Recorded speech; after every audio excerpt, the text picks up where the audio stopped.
Happy Victory Monday, Commanders fans. I'm Evan from DMV Sports Zone, here to give you another update on all things DMV sports. Let's get into it. First, we start with college football and the Maryland Terrapins. So Maryland played their first road game of the season this week, and they left absolutely no doubts in a 56-21 win at Charlotte. Talia Tagovailoa was exceptional in the win, 27 of 31 for 391 yards, 4 touchdowns, and an interception. He didn't even play the whole game. Up next for the Terps, they wrap up their non-conference schedule when they return home to host the SMU Mustangs. SMU comes into this game with the same 2-0 record that Maryland has. The Mustangs are coming off a dominant 45-16 win over Lamar, in which quarterback Tanner Mordecai threw for over 200 yards and 3 touchdowns. Up next, let's talk about the Navy midshipmen. So Navy's conference season didn't exactly get off to the best start. They fell 37-13 at the hands of Memphis. And that loss drops the midshipmen to 0-2, 0-1 in conference play. Through 2 games, Navy has yet to have a lead this season. Up next for the Mids, they have a bye. Enjoy the early bye, Navy fans.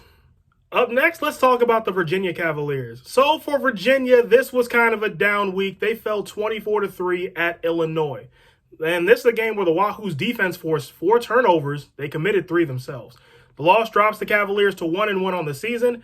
Up next for the Wahoos, they return home to host an in-state foe and a name we're familiar with, the Old Dominion Monarchs. Old Dominion comes in at 1-1. The Monarchs are coming off a 39-21 loss at East Carolina, in which they gave up 23 unanswered points.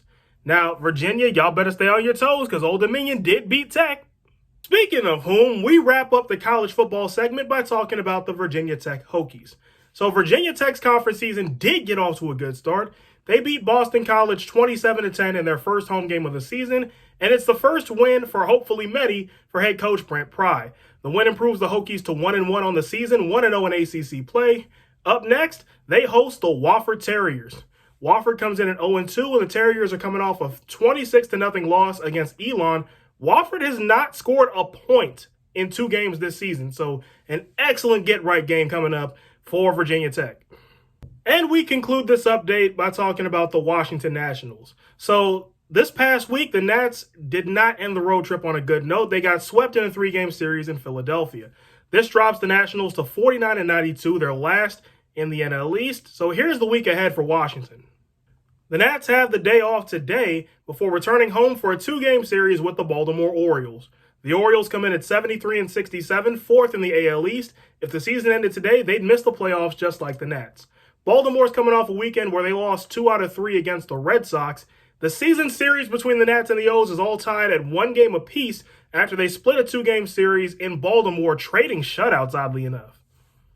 And this weekend, while the Commanders are in Detroit, the Nats will be at home against the Miami Marlins for a 3-game series. The Marlins are currently 57-82, 4th in the NL East. If the season ended today, they would also miss the playoffs.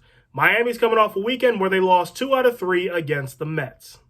Well, that'll do it for this update. Stay tuned for more exceptional content from Noah, Nadi, and Abdullah as they cover our Commanders in their first road game this season against the Detroit Lions. Hopefully up in Motown, our guys can come up with sunshine on a cloudy day.